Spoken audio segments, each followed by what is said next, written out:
Hey everyone, so today we're going to be reviewing the UTZIKO ProPress tool. So I have a little plumbing project today.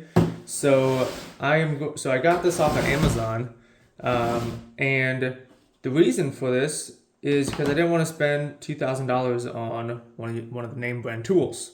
So I got this to kind of see how it works, how it compares to maybe one of the name brands like Rigid or Milwaukee. And so we're gonna do a little bit of unboxing and then we'll cut into doing some actual plumbing. So first impression, we have a nice little carrying case. It's not super heavy duty plastic, but I would say, if you drop something on it, it'll be just fine. A little resistant here, but overall, nice little carrying case. It's sturdy. So opening up, so this is it. So kind of make sure the camera can see it. So this is what we got. You got two lithium-ion 5 amp hour batteries. You have 3 jaws. You have the charger, and then you have the tool itself. And then you have this little carrying strap if you want to carry it.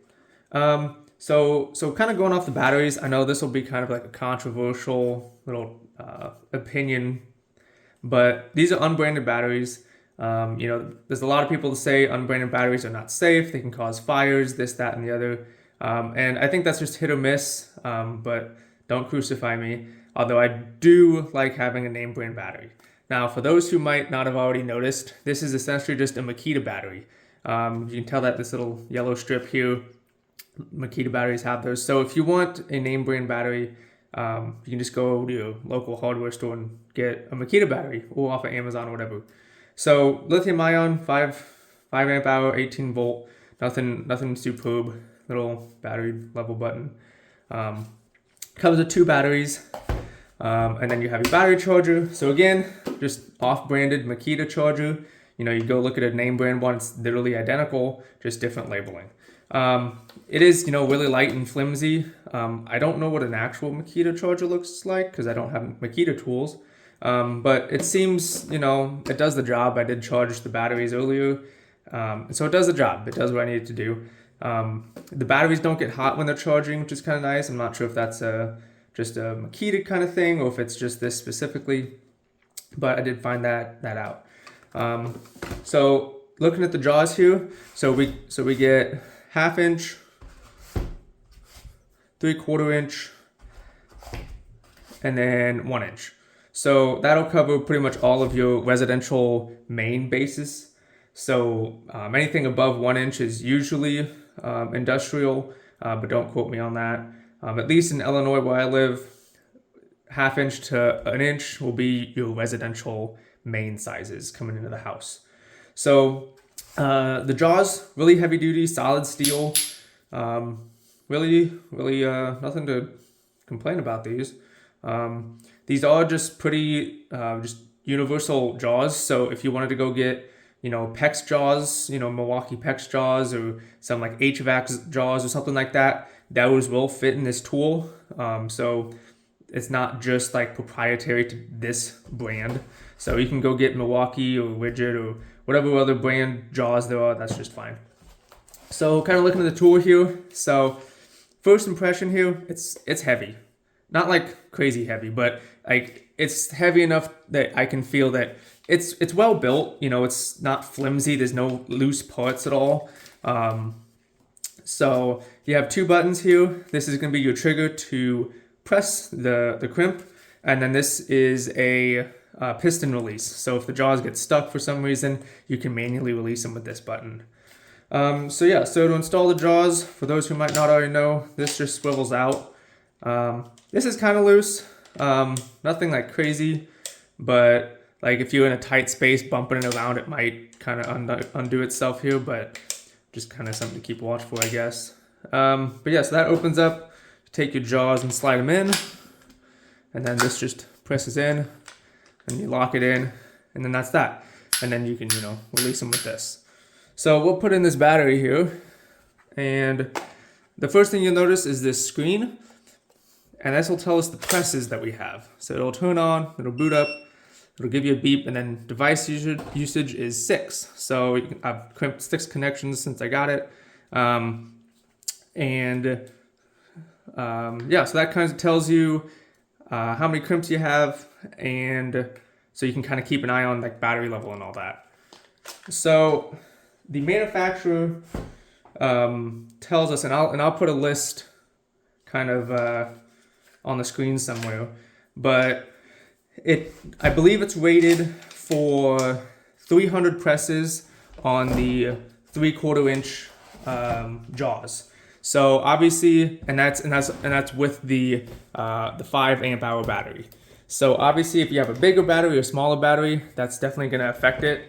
And then so kind of keep that in mind. But 300 presses on average. So I'd say that should be enough to get most projects done, especially just on one battery. But again, if you have multiple batteries, just switch them out as you need to.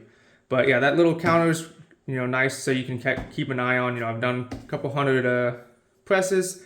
I should make sure to charge this tool. But again, most residential projects, you're probably not going to be doing 300 presses, so not that big of a deal. So first impression, the tool's good. I'm gonna cut over to a little piece that I crimped, and I'll show you guys. All right, so I got this now. So this is a whole house water filter. Make sure I keep it in the camera view here. It's a whole house water filter that will hook up into my main, and I'll show you guys that later. But these are kind of some of the presses that I did. Just have simple, the water inlet's gonna come in through here. It'll get filtered.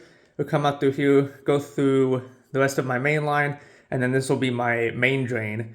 I'm not a plumber. I want to make sure I reiterate that here, but I always like to have a main drain, at the lowest level possible. So if you have to do any long maintenance or whatever on your main, you can drain it pretty much all the way down. So that's what this kind of setup is. We'll mount it to the wall, and again, you'll see all that later. But looking at the presses themselves, so it marks all sides, which is, a nice touch. I think Milwaukee jaws do that. So it's kind of nice to show that it's got that similar quality. And then these are all Viga fittings. I can't speak for any of the other brand fittings, but I know Viga's top of the line in terms of fittings, and they have warranty on their fittings, so I'm not too worried about it. But yeah, so we're gonna be getting the main shut off here shortly, and then we'll get a new shut off installed, and I'll show you guys how we kind of do that, and we'll be using the actual tool. All right, here we are. We have our 3/4 inch Viga quarter turn ball valve. There's our water main, and so we're gonna go ahead and deburr this, clean it up, and then we'll get the crimper on. I'll kind of fast forward this for you guys.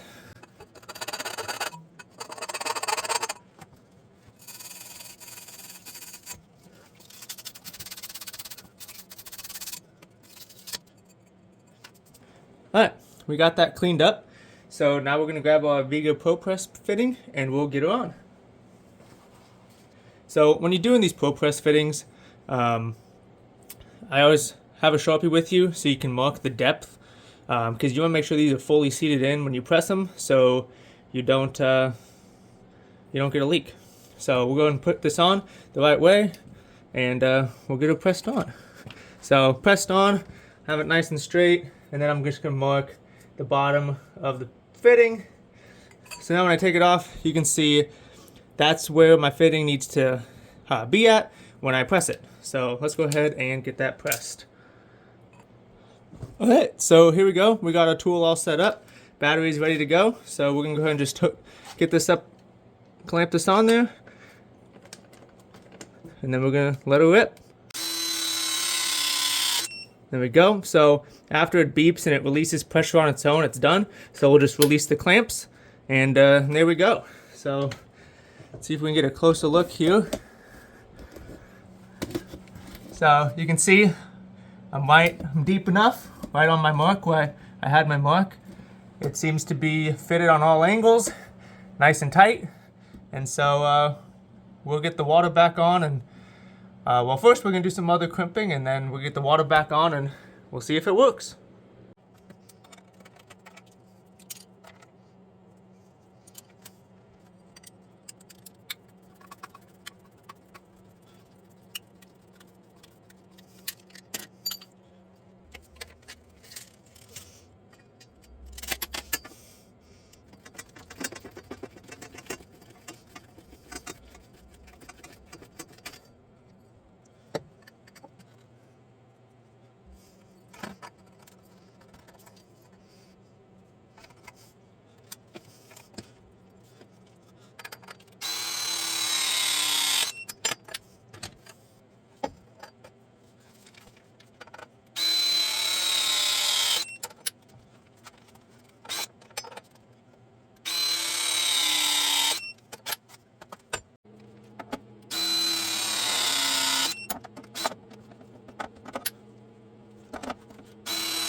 All right, so I just finished all of my connections.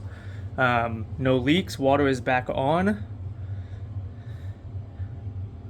I wasn't able to video some of these connections just because of they were in kind of tight places. Wasn't able to get the camera on them.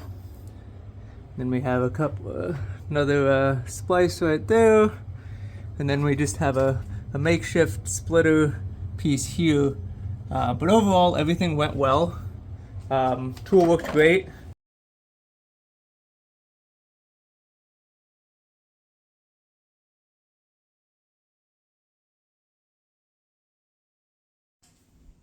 Alright, so we're back. So project is all finished now.